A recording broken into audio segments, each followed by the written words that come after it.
বিসমিল্লাহির রহমানুর রহিম। 1 April 2025 doctor Yunus সাহেবকে ক্ষমতায় রাখার জন্য নানা ধরনের পরিকল্পনা করা হচ্ছে। বিষয়টা একটা খুলে বলি।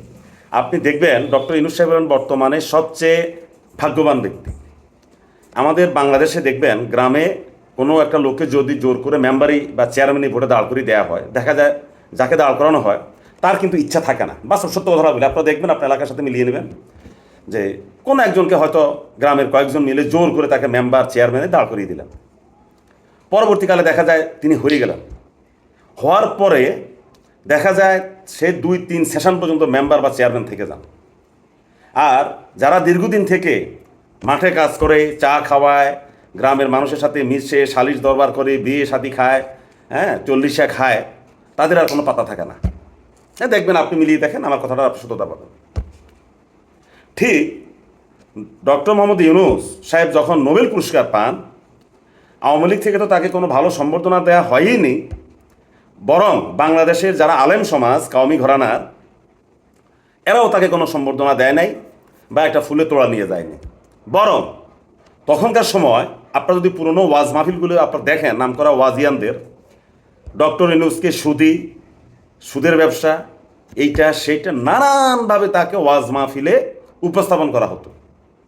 মনে হয় যেন একমাত্র ডক্টর ইউনূসে বাংলাদেশে সুদের ব্যবসা করে, আর ওইসব আলেমরা যে হাদিয়া পায় সেখানে সুদের কোনো ভাগ টাগ নেই, এমনভাবে তাকে উপস্থাপন করা হয়েছে।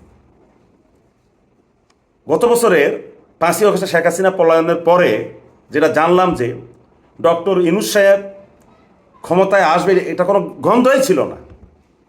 এই বৈষম্যবিরোধী ছাত্ররা জোর করে ডক্টর ইউনূসের নাম প্রস্তাব করেছে, যেটার কারণে সেনাবাহিনীর প্রধান বলছেন যে বুকে পাথর চাপা দিয়ে আমি এই সিদ্ধান্ত মেনে নিলাম। হাসাদ বললো না, হাসাদ আবদুল্লাহ, ওই লোককে জোর করে আনা হয়েছে। আনার পরে কি দেখলাম? আনসার বিদ্রোহ, শ্রমিক বিদ্রোহ, এই বিদ্রোহ, সেই বিদ্রোহ, শাহবাগে শিক্ষক বিদ্রোহ। তিনি কিন্তু ইচ্ছে করলে দমন, পীড়ন, নিপীড়ন গুলি চালাতে পারতেন না।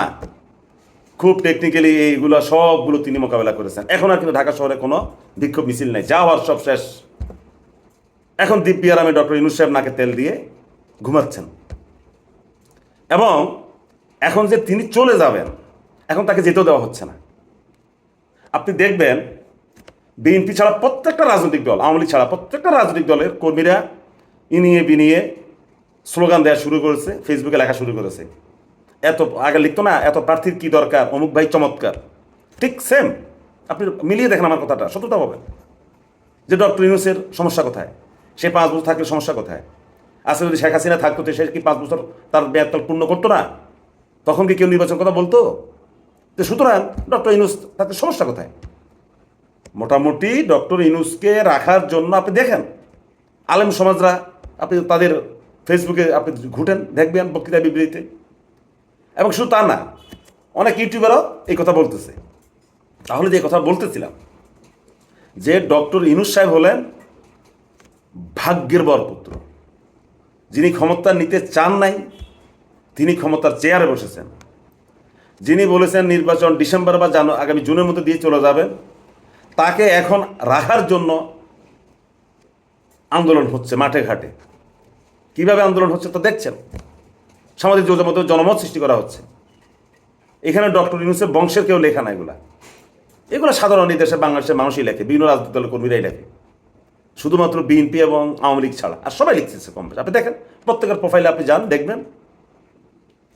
এই কথা বললাম যে কেউ চেয়েও পায় না, কেউ চেয়েও চেয়ার পায় না, আর কেউ না চাইতে চেয়ার পায়।